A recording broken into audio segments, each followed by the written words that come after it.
నేను ఎవరి కంటైతే పడకూడదనుకున్నానో వాళ్ళకంటే ఈరోజు పడ్డాను.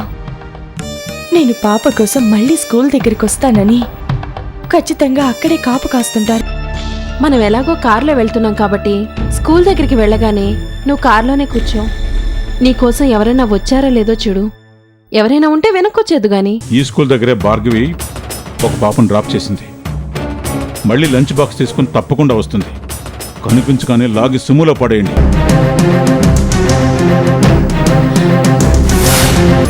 ముందు భార్గవ్ సంగతి చెప్పు. ఇక్కడే చూశానన్నావుగా, ఏది? మీకు భార్గవి ఫోన్ చేసిందా? ఎక్కడి నుంచి ఫోన్ చేసింది? పబ్లిక్ టెలిఫోన్ బూత్ నుంచి మాట్లాడింది. తను సిటీలోనే ఉంది కానీ ఎక్కడుంది చెప్పలేదు.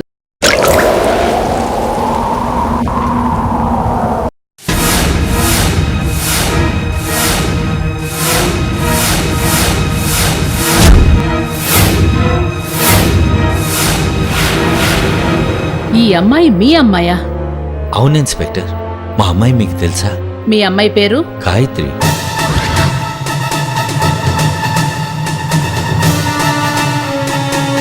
ఓకే రాజేంద్ర గారు, మీ అమ్మాయి ఫోటో ఇచ్చారుగా. త్వరలో మీ అమ్మాయి ఆచూకీ తెలుసుకుని మీకు ఇన్ఫార్మ్ చేస్తాను. వస్తాను.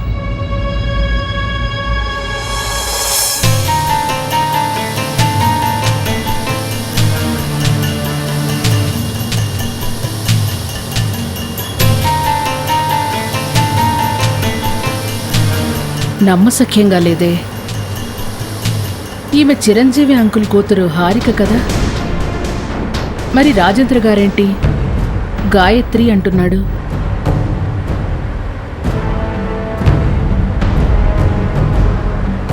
సరే, ఇప్పుడే చిరంజీవి గారింటికెళ్తే ఈ విషయం బయటపడుతుంది.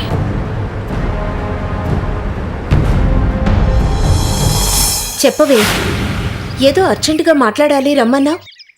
అరగంట నుంచి చూస్తున్నాను, ఏం మాట్లాడకుండా అలా కూర్చున్నావు? ఏం మాట్లాడమంటావే?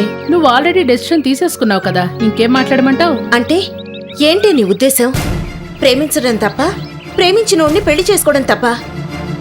ఒక పోలీస్ ఆఫీసర్ అయ్యిండి నువ్వు కూడా ఇలా మాట్లాడతావేంటి? ప్రేమించడం తప్పనట్లేదే, కానీ ఇంట్లో వాళ్ళని ఒప్పించకుండా ప్రేమించిన వాడితో వెళ్ళిపోవడం తప్పంటున్నాను.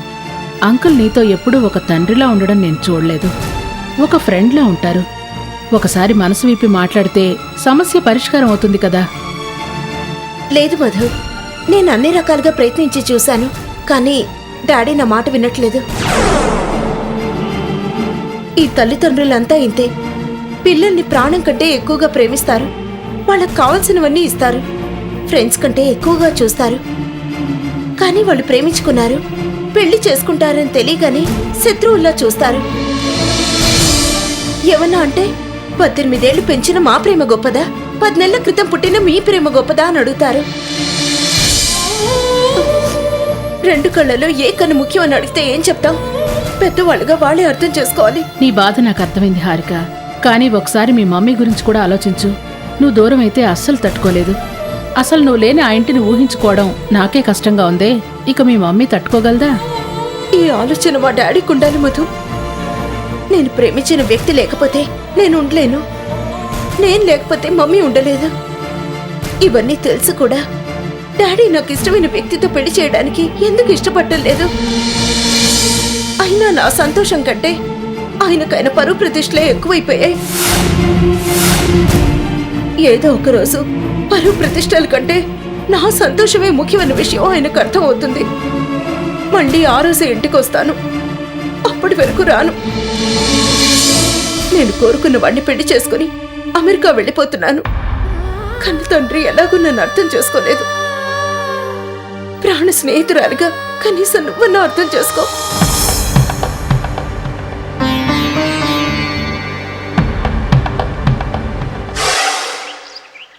ఏంటమ్మా ఇక్కడికి పిలిపించావు? ఏదన్నా కేసు గురించా? లేదంకల్, మీతో కొంచెం మాట్లాడాలి. చెప్పమ్మా, దేని గురించి? హారిక గురించి అంకుల్.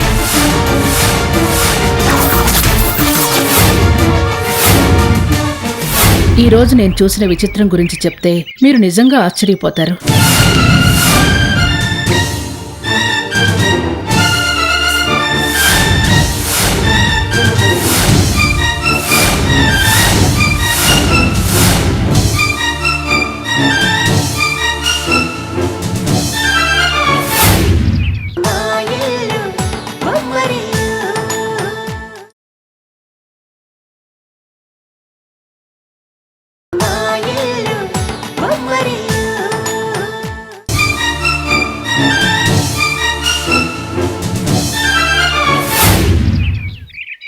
చూశారా అంకుల్, అచ్చం హారికలా ఉంది కదూ, కానీ హారిక కాదు. ఈమె పేరు గాయత్రి. ఈమె కనిపించడం లేదని వీళ్ళ బాబాయ్ నన్ను ట్రేస్ చేయమని చెప్పారంకుల్. కానీ ఈ ఫోటో చూడగానే నాకు ఆలోచన వచ్చింది అంకుల్. హారిక చనిపోయిన విషయం మీకు నాకు తప్ప ఇంకెవరికీ తెలియదు. హారిక ఇంకా బతికే ఉందని ఇన్నాళ్ళు ఎలాగోలా ఆంటీని మేనేజ్ చేసుకుంటూ వస్తున్నారు. ఇంకా ఎక్కువ రోజులు అలా మేనేజ్ చేయడం కష్టం అంకుల్. అందుకే ఈ అమ్మాయి ఎక్కడున్నా నేను కనుక్కుని వాళ్ళ బాబాయ్ కంటే ముందుగా మీ దగ్గరికి తీసుకొస్తాను. తనని ఎలాగైనా బతిమాలి హారిక ప్లేస్లో కొద్ది రోజులు ఉండమని చెప్దాం. తర్వాత తను మళ్ళీ అమెరికా వెళ్ళిపోతుందని ఆంటీకి చెప్పొచ్చు. కొద్ది రోజులైనా ఆంటీ సంతోషంగా ఉంటుందిగా. ఏమంటారు అంకుల్? ఏంటంకుల్, హారికని గుర్తు చేసి బాధ పెట్టానా? లేకపోతే నేనేమన్నా తప్పుగా ఆలోచించానా? లేదమ్మా, చాలా గొప్పగా ఆలోచించావు. మా మీద ఎంత ప్రేమ ఉందో నీ ఆలోచనే చెప్తుంది. కానీ మా కోసం ఇంతగా ఆలోచిస్తున్న నీతో ఒక విషయం చెప్పకుండా నేనే దాచానమ్మా. ఇప్పుడు నువ్వేదైతే జరగాలని కోరుకుంటున్నావో ఆ భగవంతుడు అదే చేశాడమ్మా. మా ప్రాణాలు కాపాడడం కోసం గాయత్రిని ఎప్పుడో హారిక ప్లేస్లో పంపించాడు. అంటే ఇప్పుడు గాయత్రి మీ ఇంట్లో ఉందా? అవునమ్మా, మా ఇంట్లోనే ఉంది. మాకు కన్నబిడ్డ లేని లోటు తీరుస్తోంది. తనిప్పుడు హారిక కాదు, గాయత్రి అంటే ఎవ్వరూ నమ్మరు. అసలు తను గాయత్రి అన్న విషయం తనే మర్చిపోయింది. అంత బాగా మాలో కలిసిపోయిందమ్మా. మీరు చెప్తోంది నమ్మశక్యంగా లేకపోయినా వింటుంటే చాలా సంతోషంగా ఉంది అంకుల్. కానీ గాయత్రి మీకెప్పుడు కలిసింది? హారికగా ఉండడానికి ఎలా ఒప్పుకుంది? నాకంత ఆశ్చర్యంగా ఉంది అంకుల్. ఒకరోజు హాస్పిటల్లో పేషెంట్గా నాకు పరిచయమైందమ్మా. చూసిన వెంటనే నేను ఆశ్చర్యపోయాను. అడగకూడదనుకుంటూనే నా మనసులో మాట నేను బయటపెట్టాను. గాయత్రి కూడా తన గతాన్ని మర్చిపోయి కొత్త జీవితాన్ని కోరుకోవాలనుకోవడం నాకు కలిసొచ్చింది. అప్పట్నుంచి మా ఇంట్లోనే మా అమ్మాయిగా ఉంటుంది. ఈ అదృష్టం ఎన్నాళ్ళో కానీ ప్రస్తుతానికి మాత్రం మా ఇంట్లో చాలా సంతోషంగా ఉందమ్మా. ఈ సంతోషం మీకు తప్పకుండా శాశ్వతం అవుతుంది అంకుల్.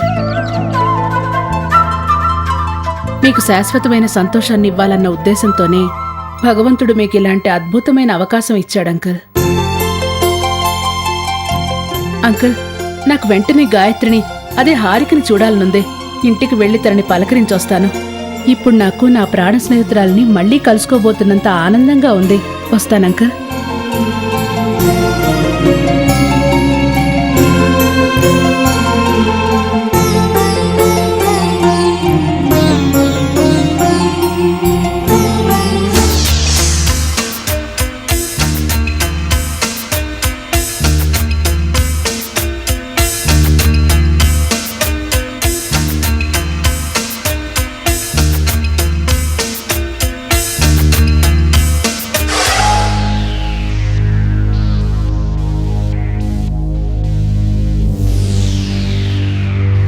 Excuse me.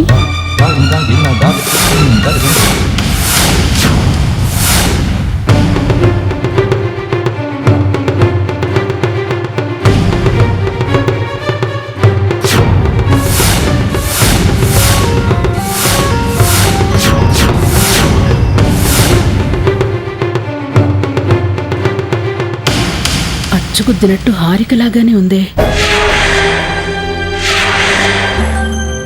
ఈ ఇన్స్పెక్టర్ వచ్చింది నా కోసం కాదు కదా. కొంప తీసి నేను కనిపించట్లేదని బాబాయ్ కంప్లైంట్ ఇచ్చారా?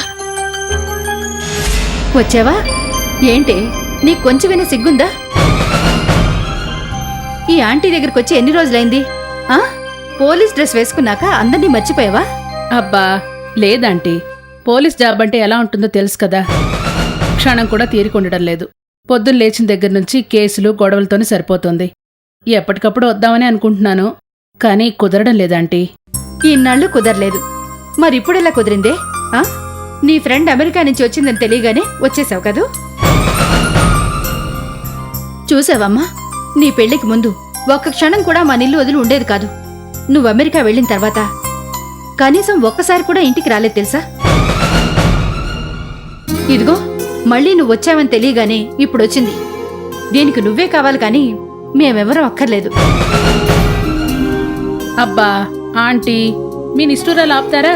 ఎంతసేపు మీరు మాట్లాడటమేనా? మా ఫ్రెండ్స్ని మాట్లాడుకోనివ్వరా? చూసారా హారికలో ఎంత మార్పు వచ్చిందో.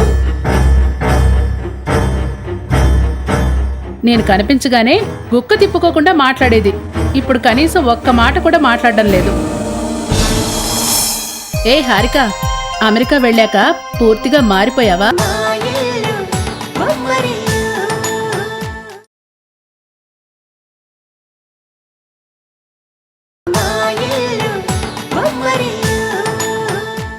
ఏ హారిక, అమెరికా వెళ్ళాక పూర్తిగా మారిపోయావా?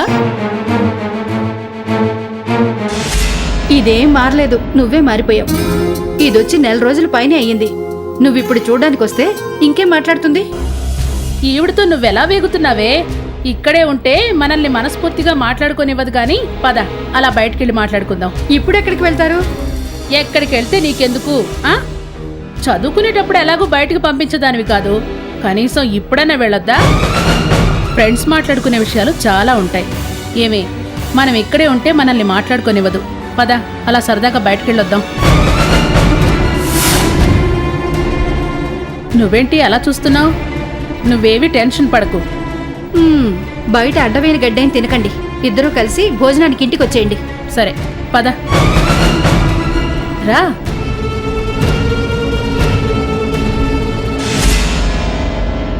తొందరగా వచ్చేయండి.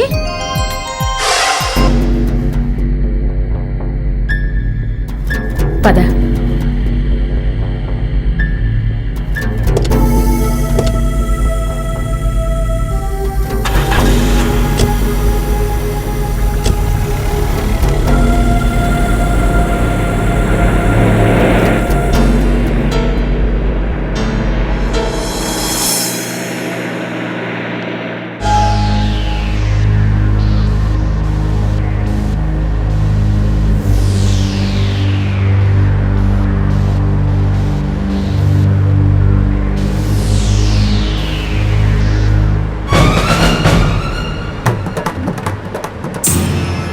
ఇప్పుడు నన్ను ఎక్కడికి తీసుకెళ్తోంది? నేను హారికని కానని గుర్తుపట్టిందా? హారికకి బెస్ట్ ఫ్రెండ్ అయ్యుండి కూడా ఇంతవరకు ఒక్క మాట కూడా మాట్లాడలేదంటే ఖచ్చితంగా నేను హారికని కానన్న విషయం గుర్తుపట్టేసి ఉంటుంది. ఇప్పుడు నేనేం చేయాలి? కనీసం నాన్నతో మాట్లాడే అవకాశం కూడా లేదు.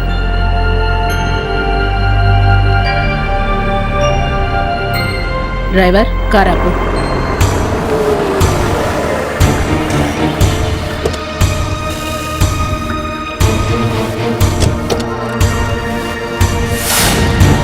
దిగు.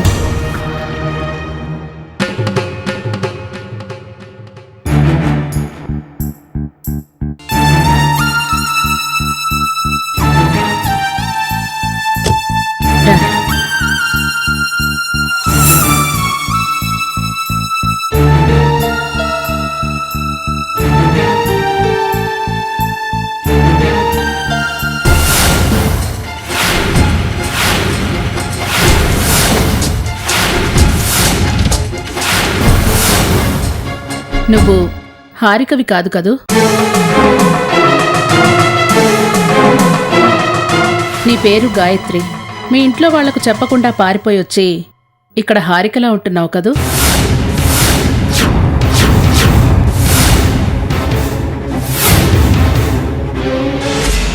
అవును, నేను హారికని కాదు, హారిక స్థానంలో ఉన్న గాయత్రిని.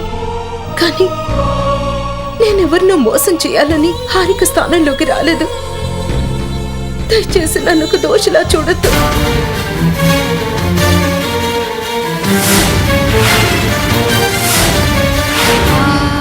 చూడొద్దు.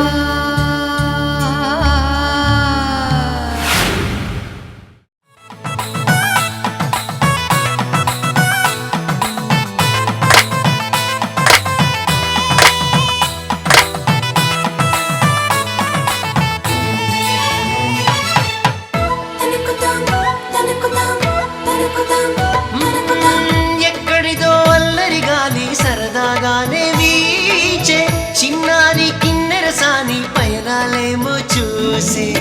ఈ వాగు చూపంతా సంద్రాలపై వేగా నీటేను నాకుంది తొలి ప్రేమలా మా ఇల్లు బొమ్మరిల్లు అందాల హరివిల్లు మా ఇల్లు బొమ్మరిల్లు